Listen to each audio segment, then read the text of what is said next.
We acknowledge the traditional custodians of this land, the Arakwal, Banbai, Githibal, Widjabul, among others, that make up the Bundjalung Nation. We pay our respects to their elders past, present and those who are emerging, and extend that respect to all Aboriginal and Torres Strait Islander peoples. This land was never ceded by the Aboriginal custodians, whose people have lived here for at least 60,000 years. We acknowledge that the multiple effects of British colonisation continue to impact the land, the forests, the animals and the peoples of this land.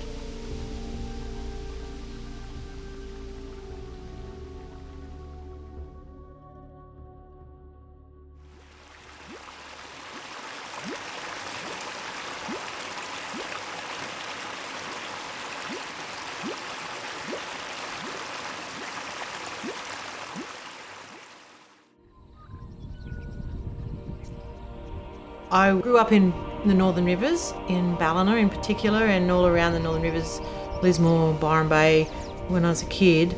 And this area out here, in the Clarence, in Tabulum, I've only had this property for about 11, 12 years.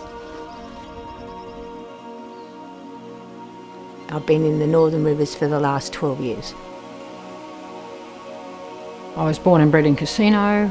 I went to Sydney for 30 odd years. I returned to Casino and now I live in Ballina. I've lived in the Northern Rivers for about 18 years. Around about 7 years. I've lived here on and off since 1988. I came here in 2001. I loved visiting the Northern Rivers as a child in the 1960s and 70s on holidays with my family. This area has always felt like home to me. I moved here to live in 2010. I moved up here from Tasmania in 1991. So about 30 years I've been here. Kind of feels like it's home.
I moved to the Northern Rivers in 2013, but I've lived in the mid-north coast primarily most of my life. I felt like a lot of the people around there were on a bit of a journey, a self-development journey. I moved to Murwillumbah and I felt like I was on the fringe of everything that was really happening, and really didn't feel like anything had changed in my life, except I was probably further away from family, but much more comfortable in my own skin.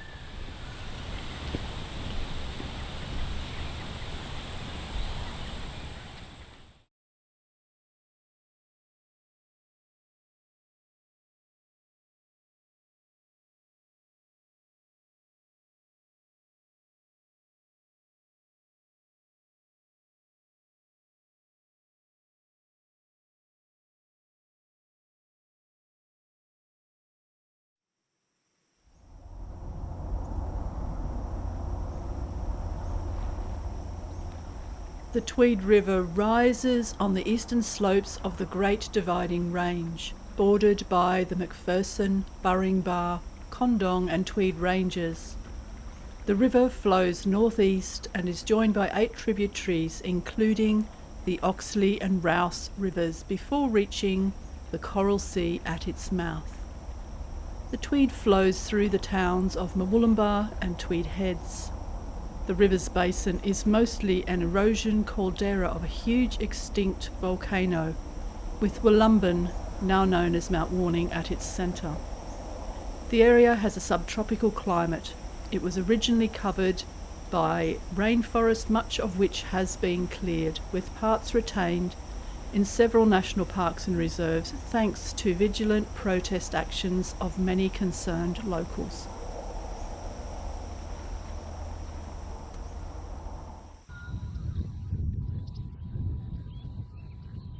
I drove down here from North Queensland looking for land.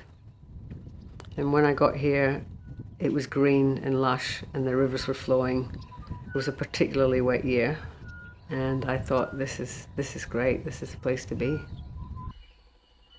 You know, when I first came out, when I first realized I was gay, I was excited about it.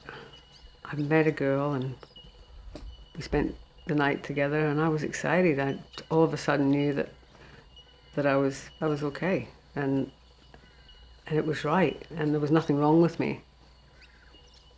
It was just that I was gay. I was happy about it. I understood more about myself and I was excited to tell my best friend about it the next day. And when I told her, she went, "Oh, I wouldn't tell everybody about that." In that moment, I contracted. I felt it in my body. I felt it, and I had to hide and not talk about my new love. I had to not talk about it. And that was very painful.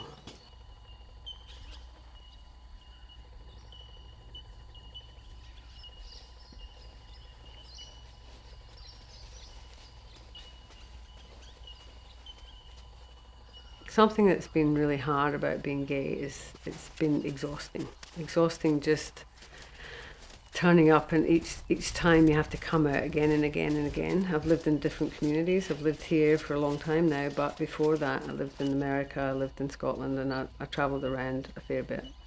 And each time I move into a new community, I then have to, come out again and educate the straight people around me. And it's tiring. It's been tiring. It's been exhausting.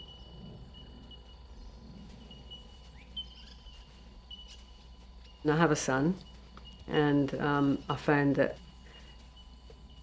I had to really put myself out there in the school community to stand up for my rights and his rights, and help the wider community accept not just me and my family, but the other gay parents and children who had gay parents, and as well as queer kids in the school.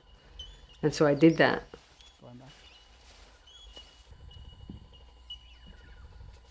I went into the schools. I did canteen for years. I turned up on my motorbike and picked up my son. I turned up with my school bus and took a heap of kids to the concerts in Brisbane. I became a bit of a cool mum, and that helped the community. It helped the community accept gay people. I feel like I made it healthier for this town. But it was hard work.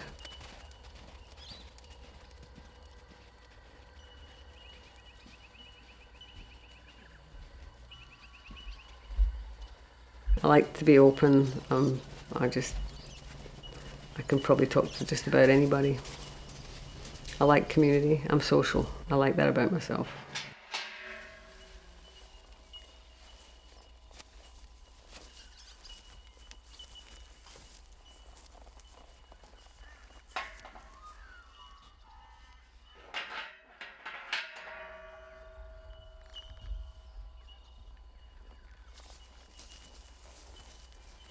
I love my horses.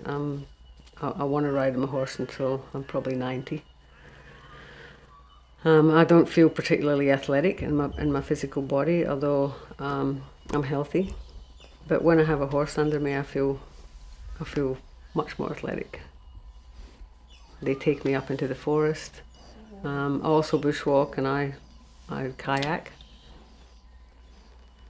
And yeah, I feel pretty good in my physical body at the moment. I like being with people, actually. Yeah, people and horses together are especially good.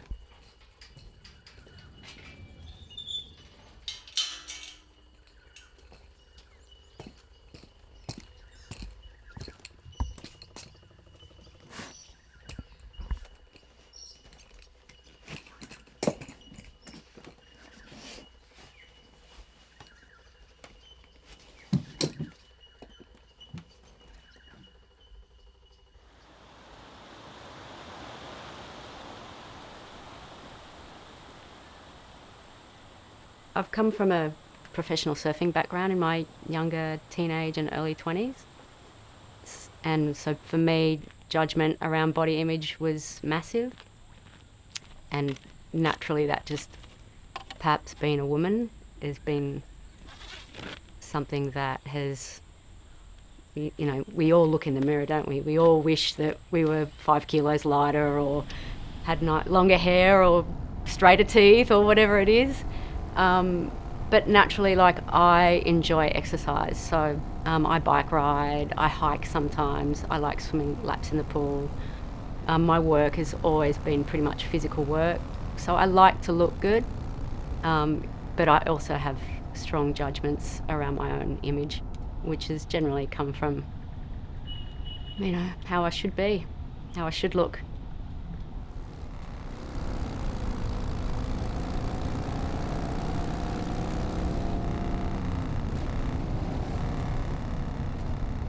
I come from a lawn and garden maintenance, labouring kind of background, which is currently what I'm doing. And I was also a firefighter for 10 years, or a retained firefighter, so that was also quite physical.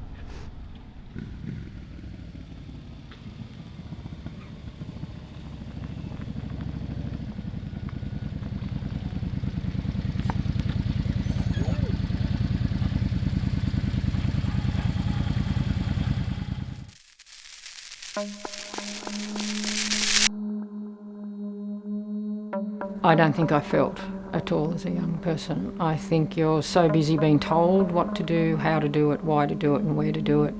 You're so busy living up to everyone else's expectations and the rules and regulations of what society forces you to be like, that you never really explore who you are as a child.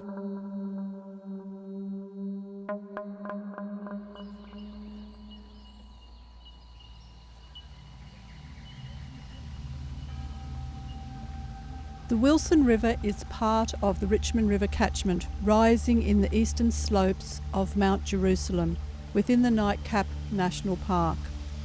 It is joined by 5 minor tributaries before reaching the Richmond River near Coraki.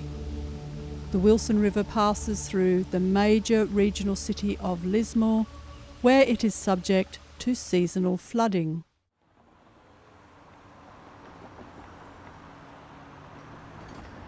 I moved here for love, so I met my ex-partner in the after party at Mardi Gras in 2001. I moved down here shortly after that, and then we moved into Lismore together a couple of years later. When I was 26, I met a woman who I immediately fell in lust with. And it hadn't occurred to me prior to that I might have been a lesbian. I just always thought, well, you know, I can't sleep with guys, there's something wrong with me. Even though I was living with lesbians at the time, just never occurred to me. I just thought, oh, okay, great, I'm a lesbian, I'm normal after all. I told my parents, so in terms of my family it was fine. And it's just something I've shouted from the rooftops ever since. I struggled as a young person. I had a tumultuous youth. I think I probably wasn't very happy a lot of the time, struggling with issues about being adopted and, unbeknownst to me, my sexuality. and my race. I was adopted into a white upper middle class family, and my being Aboriginal wasn't something that was identified, and it's something that I always felt but nobody ever said. I always felt like I didn't belong anywhere. The youngest memory I have of thinking about my Aboriginality was walking down the street with my dad sometime under the age of 8, holding his hand and sort of looking up and saying, "Dad, do you think I'm Aboriginal?" And him saying to me, "Actually, I think you're a Kanak Indian." And I remember thinking, well, how did I get here? And all my life I had Aboriginal people coming to me and saying, "Hey sis, where you from? Hey sis." And I just never really thought about it. Being Aboriginal wasn't something that was talked about in my home, in my upbringing. I suffered all the usual racial slurs at school. Under my photo in my Year 10 school book, it says "I'm not a bung" in 1985. That's what they printed under my photo. I'd spent my whole life being followed around in the chemist in case I was going to steal anything, and my bags always checked in Woolies, when other, say, white-looking folks' bags aren't checked. I couldn't prove my Aboriginality, and it felt like something not fraudulent, but I had an understanding that it wasn't just enough to say you're Aboriginal, that being Aboriginal meant more than that. It meant being connected to family, and that's something that I wasn't. And it wasn't until my current position was identified as an Aboriginal position. I'd already been in that role for some years, and members of my Aboriginal community, my Aboriginal friends, said to me, "You're applying for the job, aren't you?" And I said, "Well, how can I? I can't prove I'm Aboriginal." And all of these wonderful women said to me, "Just go for the job." And really it was then that I started outwardly saying to people, yes, I am Aboriginal, because I felt accepted by my current community and by elders who I respected. I now proudly say I'm an Aboriginal woman. I just don't know where I'm from. I think of myself as androgynous. That doesn't mean that I'm not feminine. I get frustrated with the whole heteronormative, really blinkered, narrowed view of how women have to look. If you don't look like this, then you're not a woman. You must be a man. I've got some annoying autoimmune conditions that affect how I am in my body now, so that's been a bit of a journey for me. Just working out what I can and can't do and how I'm going to move into the next phase of my life, and that it's not the same as I thought it was going to be. I just try and reframe my brain, and I'm thankful for what I do have and what I can do. Yesterday I spent a few hours driving in some star pickets in the chook pen, and I can't do that every day, whereas I would be able to have done so a couple of years ago. So, it makes my wrists hurt for a few days, and I just do something else. I think I'm resilient. I think I've been through a fair bit in my life, less than some and more than others. I feel fortunate that I am able to pick myself up and see the positive, feel my stuff and just get on with it.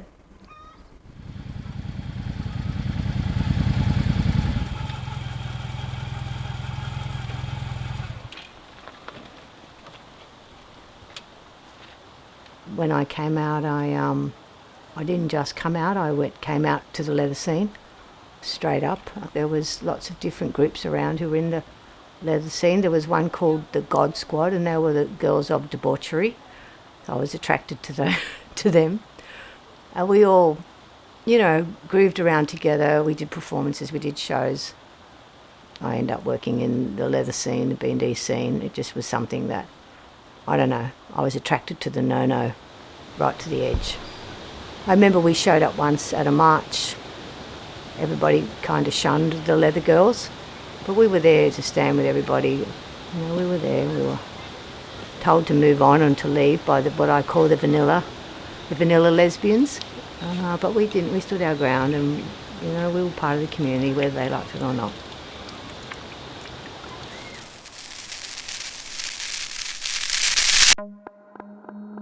I remember first came out and I went and told my family, who of course are a large Catholic family.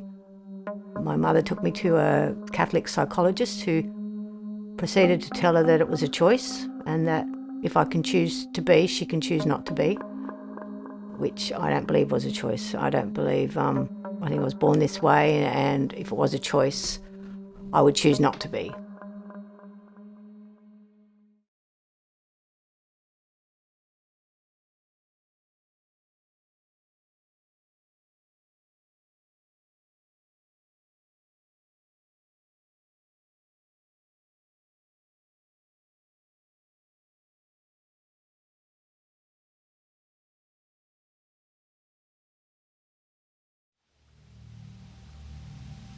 The Clarence River rises on the eastern slopes of the Great Dividing Range, on the border between New South Wales and Queensland.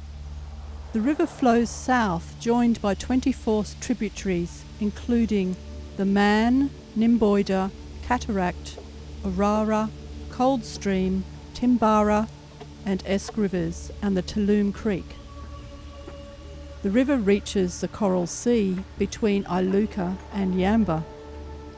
It flows through Tabulum and Copmanhurst, the city of Grafton, Ulmarra and Maclean. The Clarence also features many large islands, including Woodford, Chatsworth, Ashby, Warragar, Harwood and the Susan Island Nature Reserve.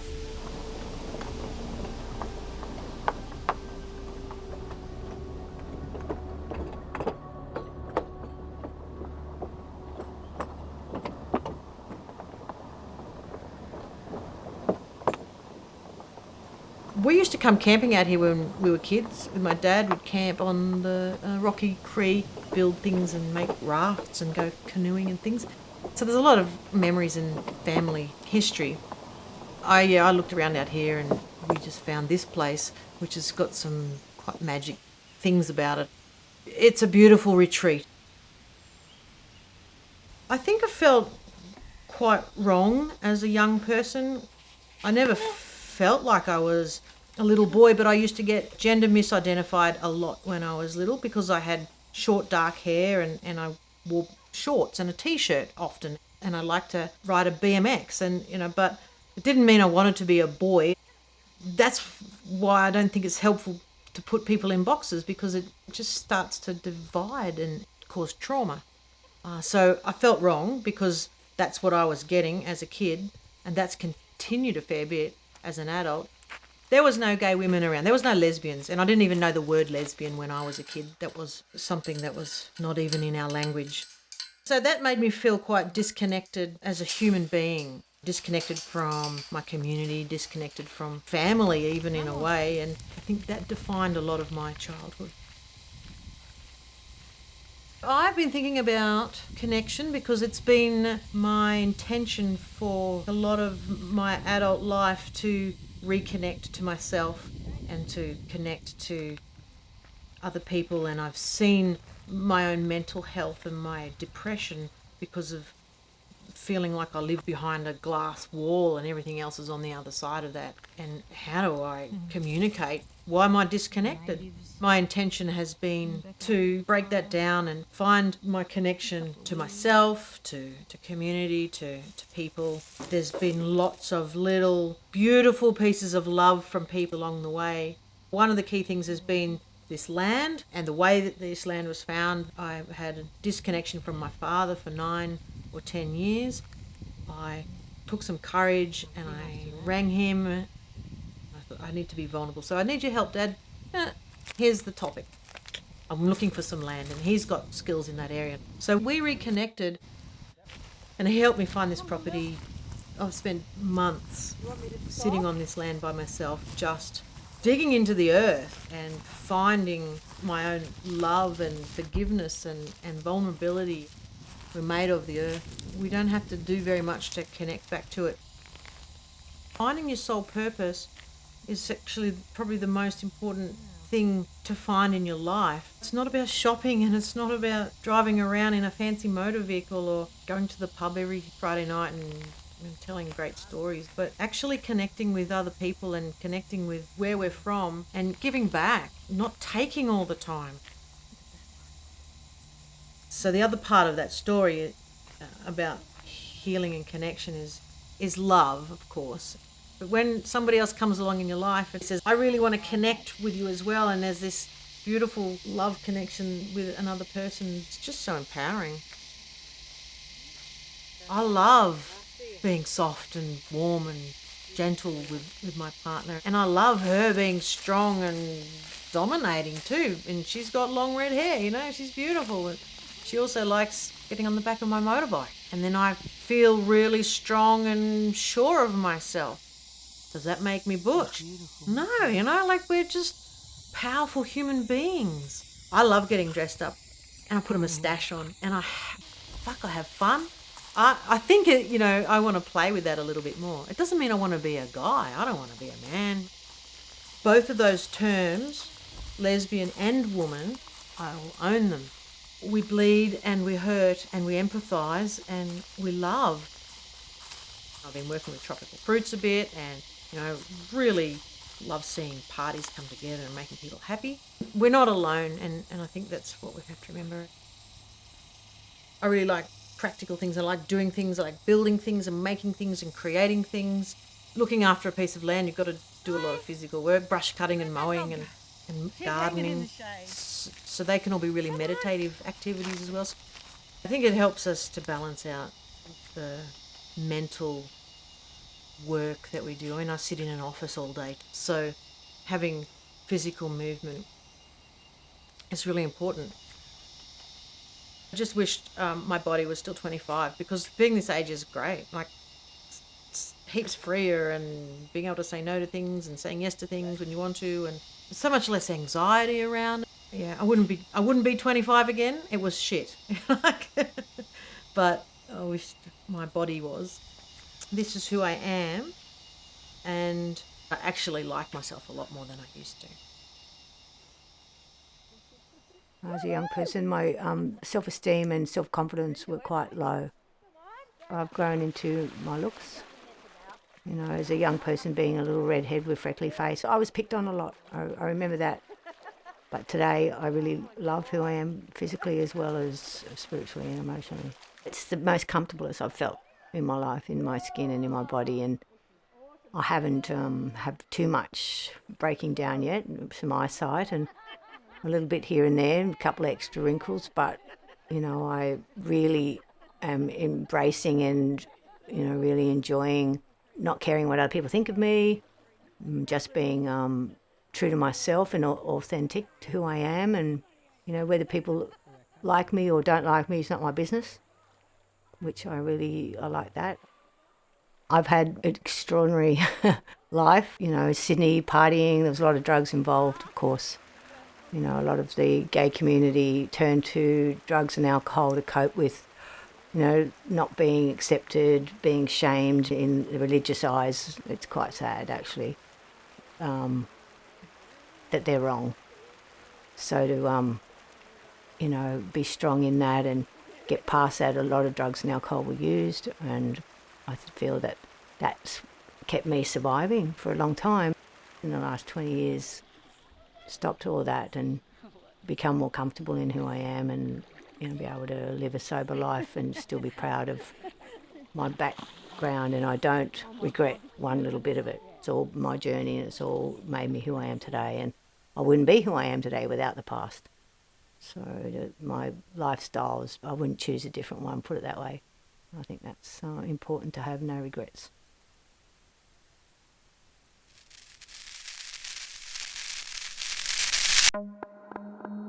Up until 1924 in Australia, homosexual acts were punishable by life imprisonment.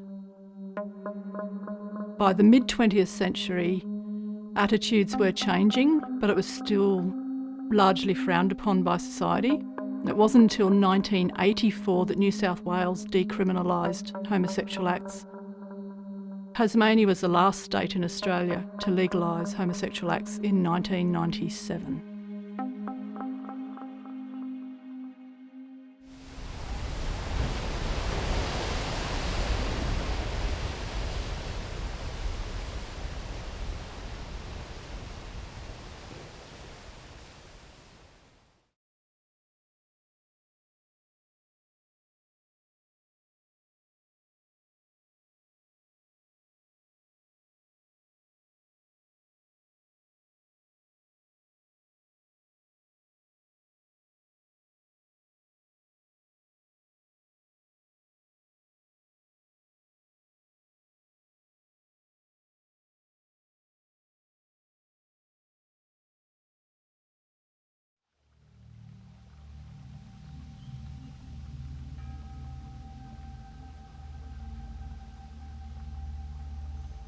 The Brunswick River rises on the eastern slopes of Mount Jerusalem at Palmwoods near Yukai and flows southeast through Mullumbimby before reaching the Coral Sea at Brunswick Heads. The river is impounded by a lake at Tyagra. This tea tree lake is a popular swimming place during the summer months.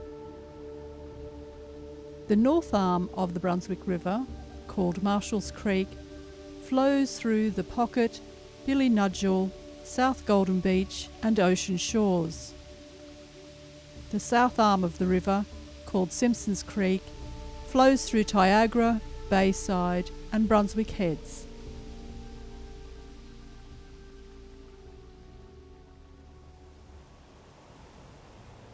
I'd moved from WA in '99 and I was living in Port Macquarie, and I had a call from my brother who was in LA at the time.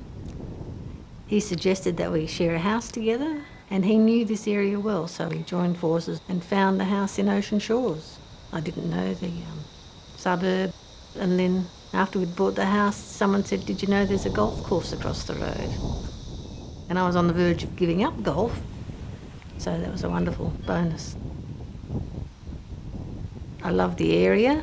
I love the green politics in Byron Shire. I love the beach. I love the golf course. This is a great place for me to live. I was raised in a very loving, supportive family, and my mother accepted me and loved me and encouraged me to do whatever I wanted to do. I had two older brothers who were quite competitive, and they challenged me, I guess, trying to exclude me from their games, which became an incentive for me. They went to uni, so I went to uni. They played sports, so I played sports. And my father, although absent during the 50s, he was always proud of his kids, so I felt supported there too. My mother basically told me that I was a lesbian because she twigged to it much earlier than I knew what was going on. But she was always very encouraging, supportive, always welcomed my girlfriends back to our house. And my father was still proud of any achievements I had on the sporting field or work or study or whatever, so it all sort of merged into who I was and how they welcomed me and supported me. I'm an addicted golfer now. It's a culmination of a long sporting career in tennis, swimming, softball, hockey, cricket. Probably I was a bit before my time, you know, and I really favour what's happening in women's sport now. It's wonderful. As I say, it culminated in golf, and that's where my passion is. That's what I do at least 3 times a week. I practice, I research it, I read about it, I talk to others about it. I'm starting to teach others, you know, pass on my skills to other women. I've had about a 30-year career in golf. I've accumulated a little bit of silverware. Although the championships are something that I aim for each year, and I'm waiting to be beaten by the younger ones, it's the whole experience. I've been able to travel overseas to play golf. I travelled interstate, you know. There's a regional comp, so I'm playing golf at all different levels, and I just love the challenge of it. I think one of the maxims that I lived by was finding a balance between physicality and mentality. So making sure that although I was playing lots of sport, I also was keeping my mind engaged and working out politics and philosophies. And so finding that balance was really important to me, and it's sort of guided me through life, and taken me off on different directions, but coming back all the time to find the balance. I'm still aspiring to be strong and fit, but now I'm starting to enjoy relaxing, resting, so that I can recover to go back onto the golf course the next day. So it's a good time for reflection and enjoying life and passing on those skills, I just go into cabbage mode if I don't get out there and use the body in some form. It's mostly now either beach walks or with my dog, or practicing or golfing or exercising in my little home gym, or just staying physical. It's essential. I've loved being lesbian. I've loved being different. I don't want to be like the suburban housewife with the grandkids. I want my own power, I guess, to live this life and make my choices. And lesbianism's allowed me to do that. I think it's been wonderful. I'm now more capable than I've ever been, I can cook, I can manage my money, I can drive, I can make decisions, I can make my choices. Yeah, I'm not dependent on anybody. That independence and freedom, yeah, it's really wonderful.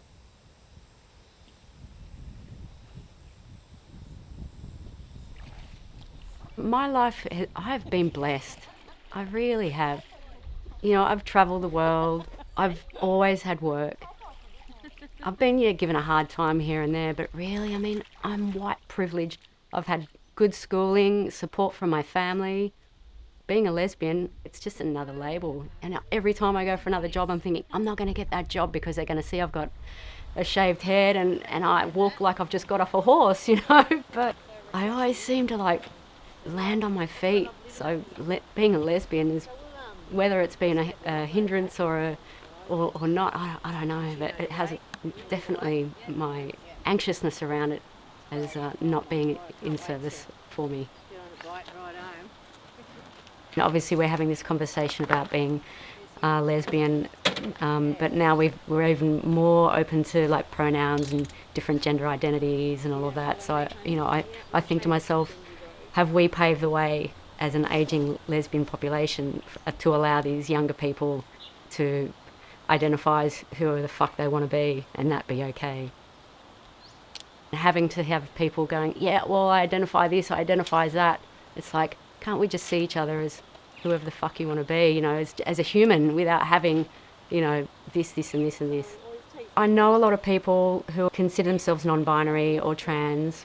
I just think, wow, we're allowing and we're welcoming of all these people to be themselves. I'm just a human being. I have feelings. I have problems with labels. I think that's the thing. I just see people as people.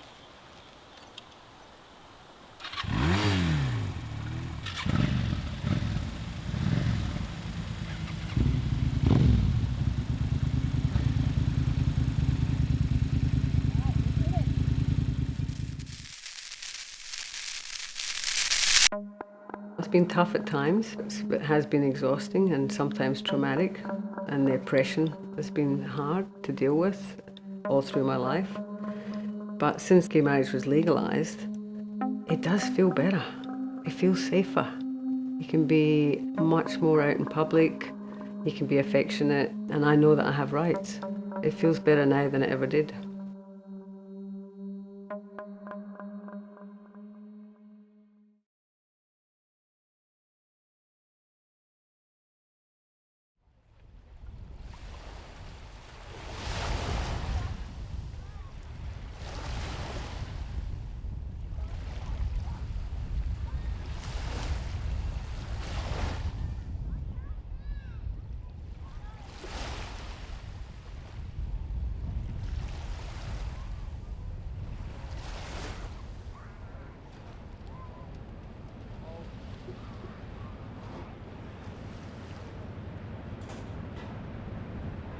I love that it's growing slowly from a small fishing village, not growing too fast for me. It's relaxed.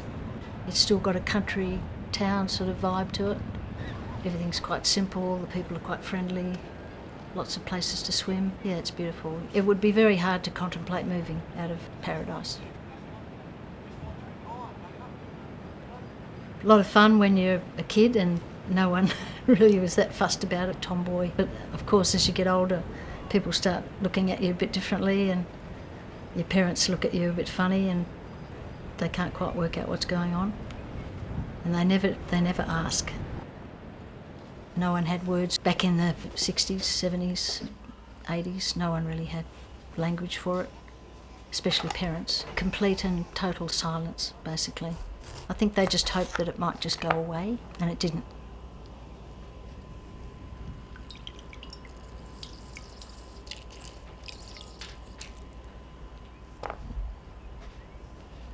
These days it's changing. A lot of things are coming out, things are being accepted, things are being talked about now, even on the television, and it's just brilliant. I kind of wish I'd had the benefit of that as well, where it's more normalised.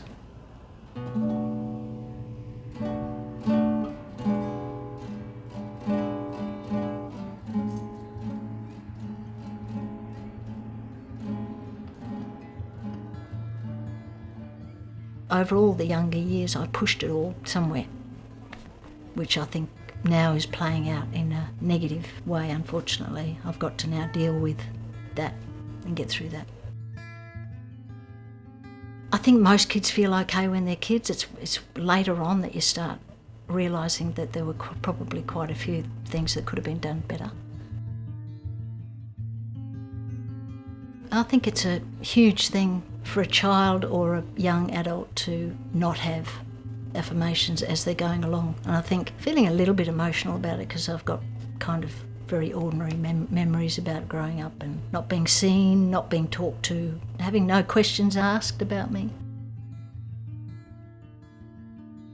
Being a twin, I was pretty much ensconced in the twin thing. We kind of brought each other up in a way. Our parents kind of left us to it because we were sort of looking after each other. I took on the more masculine, protective role of my twin sister, which we're now discovering all these years later was probably not a great idea. And it's still playing out all these years later, like that's 30, 40 years later. I'm lucky I've always been a bit skinny, and kind of lucky I don't have huge weight problems. Having said that, now I'm coming into mid-60s. I'm seeing my body changing. I'm getting a bit of weight now, and I've got to address those things because I don't want to end up with the heart diseases and other things that happen. So I was a big sports person, runner, and I enjoyed the benefit of a slim, muscly sort of body. That wasn't in the script. I'm walking the dog a lot because I look after a lot of dogs that are waiting to be adopted. So there's a lot of walking dogs, which I love. The endorphins and just getting out amongst it, but coming across people as you walk.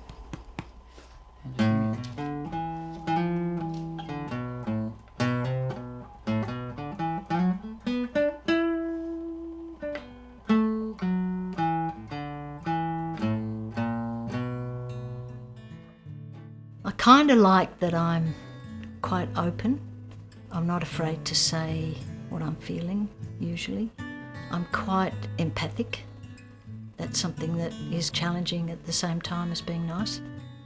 Often I feel so open and feeling kindness towards people that I feel like I'm opening myself up for a lot of other stuff to come in as well. But I don't think I'd change for that. I think I just enjoy being able to help people if I can, and I kind of want the same thing back. I'm just really enjoying a much simpler life now. That's one thing about getting older, which is really lovely, is just everything's a little bit more simplified. You've got to focus on things that benefit your body a bit more, like good food and exercise. You've got a lot more time to have interactions with other people and find that we're all in the same boat and help each other, and a lot of support. I need a lot of support, and I also need to give a lot of support. So it's good, I like it. You know, you just need to adapt. Life's all about adapting to different phases of life and everything that happens to people. Just got to adapt and get through with as much love and kindness and health as you can, I think. Yeah. It's a bit of a hard journey, but sometimes worth it, I think.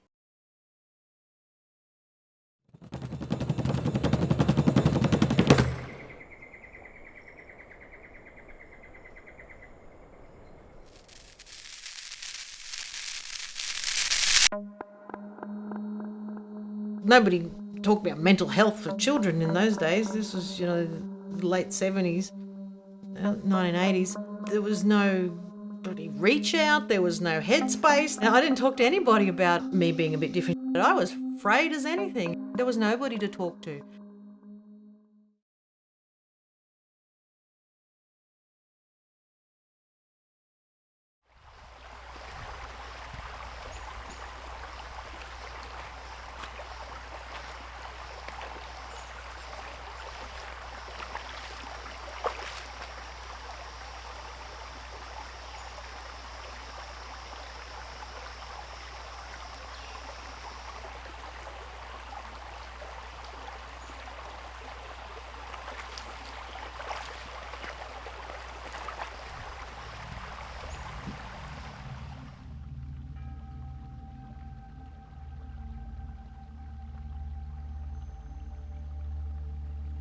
The Richmond River rises in the Great Dividing Range on the southern slopes of McPherson Range, west of Mount Lindesay. It flows east, being joined by 12 tributaries, including the Wilson River, before reaching the Coral Sea near Ballina. It flows through the towns of Kyogle, Casino, Corrocky and Woodburn.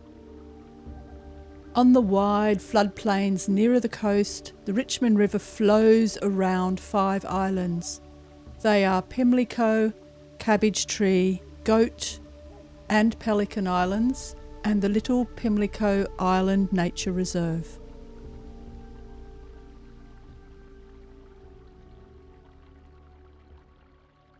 When I moved to the Northern Rivers, I started working, and I realised that I'm always in service of others, which I loved, and I thought, I'm going to go and do something meaningful for myself. And I thought, what would that look like?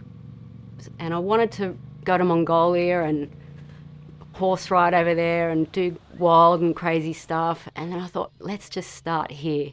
So I bought a motorbike and sold everything I had, got a map, and every day I didn't know where I was going until 10,000 kilometres later. I hadn't even left New South Wales. I'd never felt so free and had no expectation, and I was doing what I wanted to do. I don't want anybody else's kind of input into what is important to me, which is being wild, even as an ageing woman. And when I finished it, I thought, I'm capable. That was the whole thing out of it, was not about the permission, but I can do anything. And I can run out of petrol too. A lot. Yeah. All my life experiences have brought me to this point in my life. And as older women, I think we have an availability to look at life from very different ways. We can look at life through life experiences and be more unified and together. We can be more whole in our thoughts as we go forward. I didn't come out until I was 50. Very few were accepting, some were just repulsed by the idea, some were absolutely confused, thought I was mental and confused. It wasn't the most gentleness of transitions, no.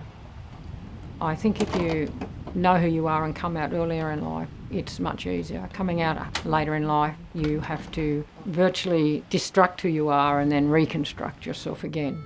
You have to rid yourself of what society has forced down your throat, what society has expected of you, what institutions have expected of you.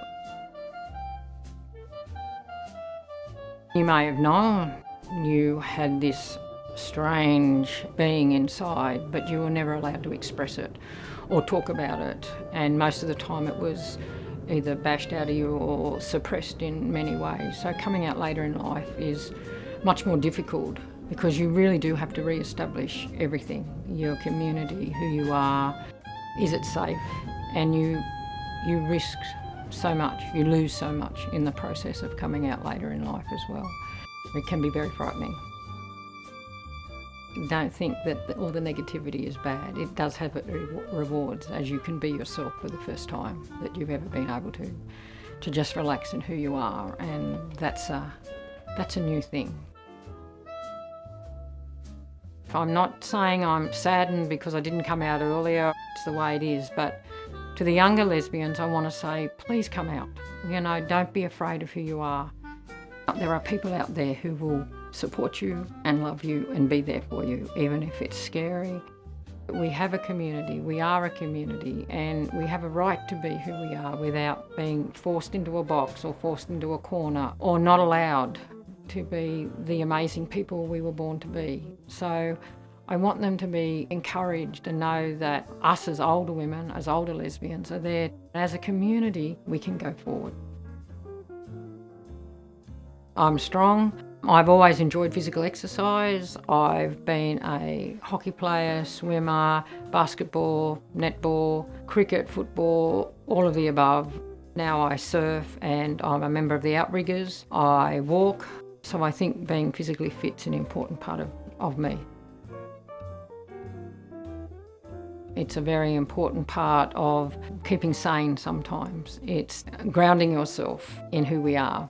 At times I can find myself not in my safe area, not within my community, and I need to be emotionally and mentally together enough to cope with that. So I think physical activity is a very important part to well-being across society. There's a maturity about age that allows us to look at things and weigh up things and say, you know, this is how it is. I like who I am now, and I want people to just be happy with who I am. That would be nice. It's very interesting that even though I come out and be myself, society still doesn't allow me to be myself. If I wear the clothes I'm comfortable in, I often am very judged. I mean, people judge me very quickly, like to be thrown out of toilets, to be told that you're not really who you are, and to decide what you want to be. I don't want to do that. I'm very happy in who I am. I am often asked to leave certain areas. I am often told, you know, to decide one way or the other. People can not serve me because of who I am, but you have to make a decision. Are you happy with who you are? And you've got to walk forward in that and step outside that fear and go, well, that's your problem, not mine. And the nicest part is that I can just finally relax in who I am, whether you like me or not. I like being me. If you've had a whole life like I've had of not being able to be me, it's a gift to be able to go, da-da-da, this is really who I am, you know, and I'm sorry if you don't like me, but I like me, and here I am. And all of my life experiences have brought me to the person I am. It was frightening and scary, but now it's pretty awesome because I can be who I am. So here I am, and I'm loving it.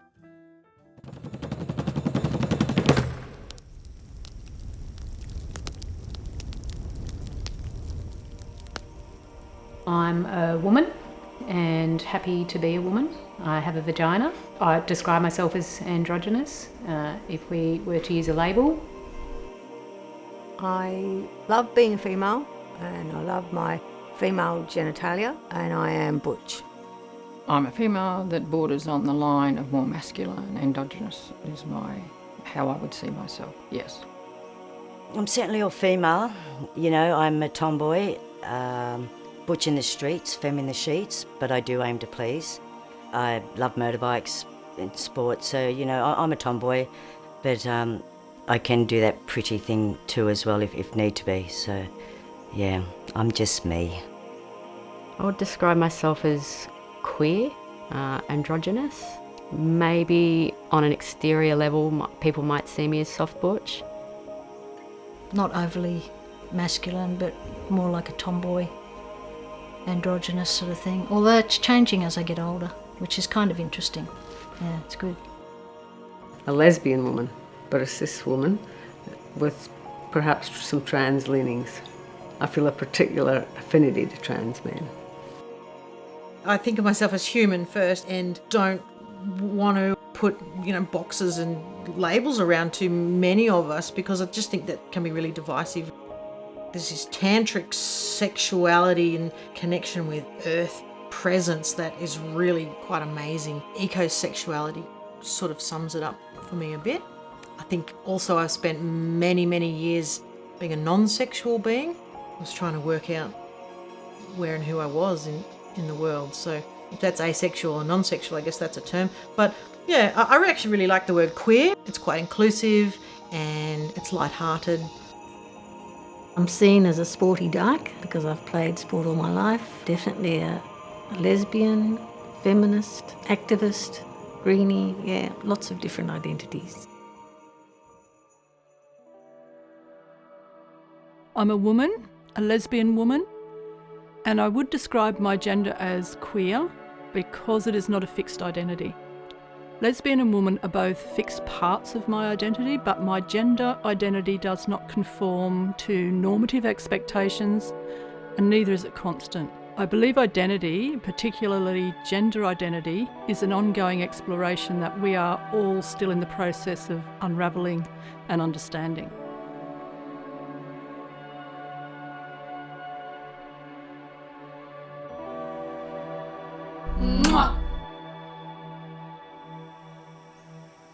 I find it really frustrating when I use a public toilet and women will come in and they'll stop and they'll physically look me up and down, and then often they'll walk back to the door and actually turn around and look at the sign to make sure that they're in the right toilet, and then they'll look at me again, and depending on who they are, I'll say, well, yes, I am in the right toilet. We don't all have long hair and wear dresses, I don't really get the whole girls' clothing, boys' clothing kind of thing. Like, I just wear clothes. And the struggle for me is where to find clothes that I can wear that feel like I feel on the inside, that present that outwardly. They don't make shorts that fit women my size, that aren't frilly or pink, that I don't want to wear, but society says women should wear those sorts of things. I remember bundling up shorts and t-shirts in my school bag and running down the lane and ditching my school dress and putting something else on because I didn't like the dress. Just wearing clothes that are typically seen by society as feminine clothes just doesn't work for me.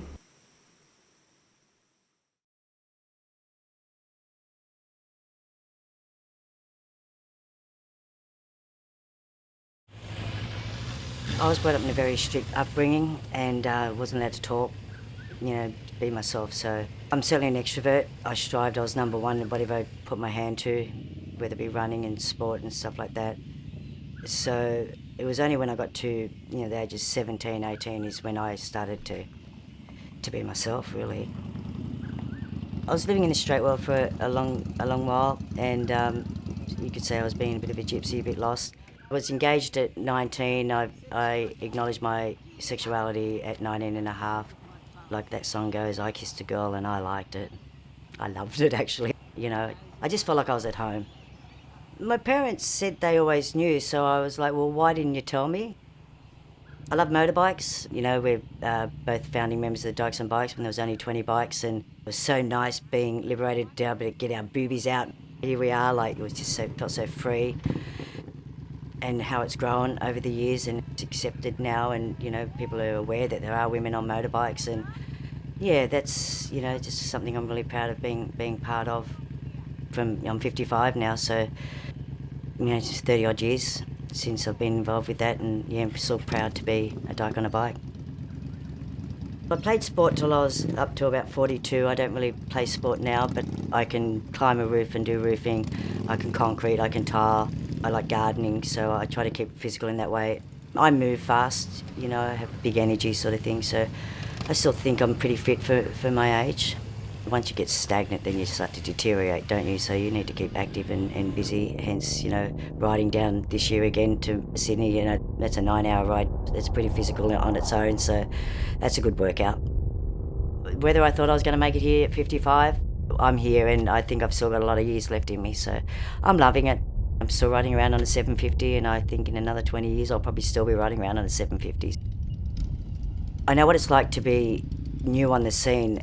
I didn't really have a circle of people I hung with. I had a lot of different groups sort of thing, and I ran a lot of pool comps and stuff like that. So when I saw a new face, I would welcome them, and I'd go up and say, hey, I'd introduce myself and say, you know, you're new here in Sydney, and they'd say yes. And, you know, it'd be like 10 or 15 years down the track, someone would come up to me and say, oh, look, if it wasn't for you, I wouldn't have stayed in Sydney. You were so, you know, warming, and you made me feel comfortable. I couldn't remember this person, but they remembered me. I'm just a person who reaches out, try to make people happy. I'm here and I'm queer. I can't be anything but who I am. And yeah, I do have a sense of presence when I walk in a room, I've been told, and you know, that's just who I am. I've been the class clown since day dot, you know. I try to make everybody laugh and people smile, as Henschel's smiling at me right now, so you know, that's got to be a good thing. I'm just a people person. I just like people. I wake up happy and I just try to make people smile if I can.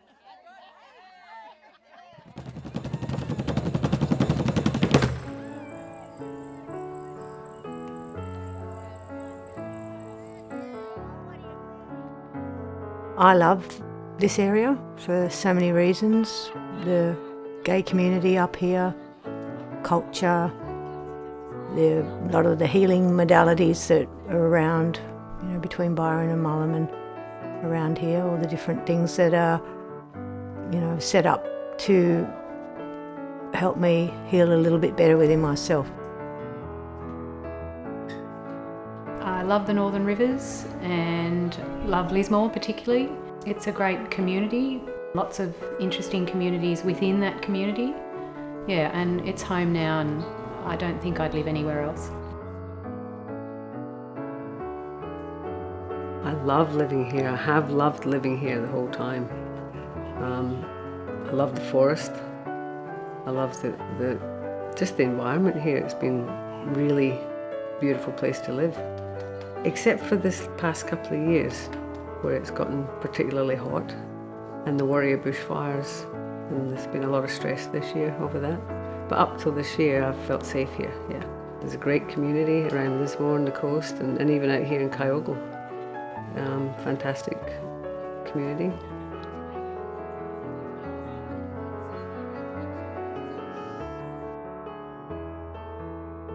I want us all to be looking after each other probably a little bit more and opening up. This is what's wonderful about this film, is just opening up and hearing stories. No, I'd like to thank you taking an interest in our generation.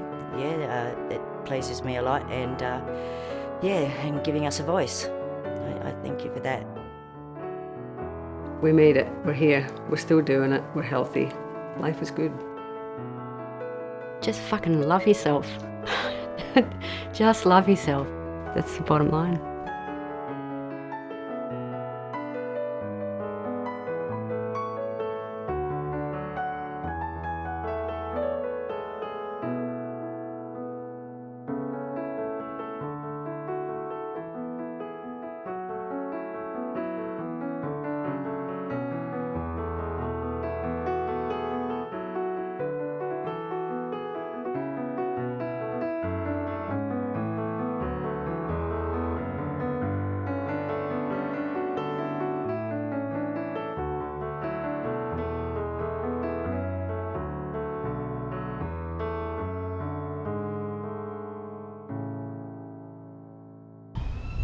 Call it. Scene 7, shot 2, take 2. Not make a good sound.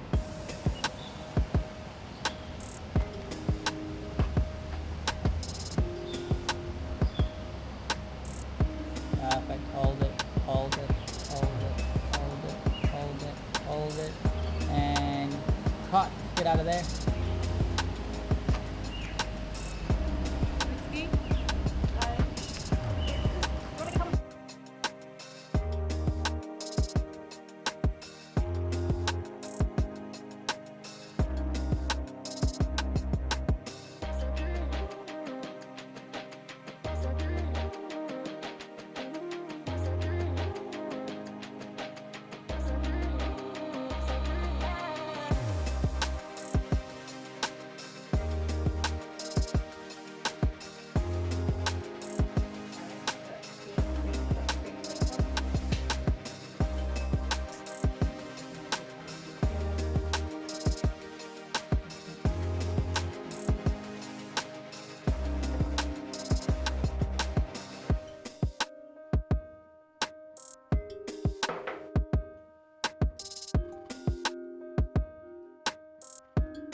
Okay, camera to rolling, and this is 53, yeah.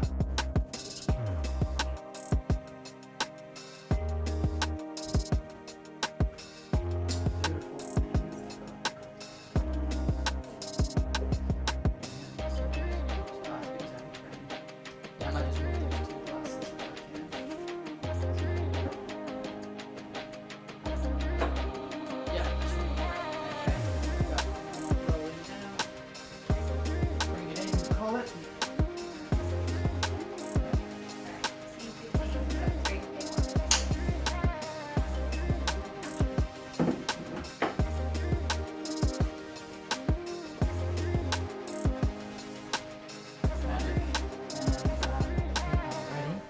Yeah, ready to go. We're ready to start the interview. Action.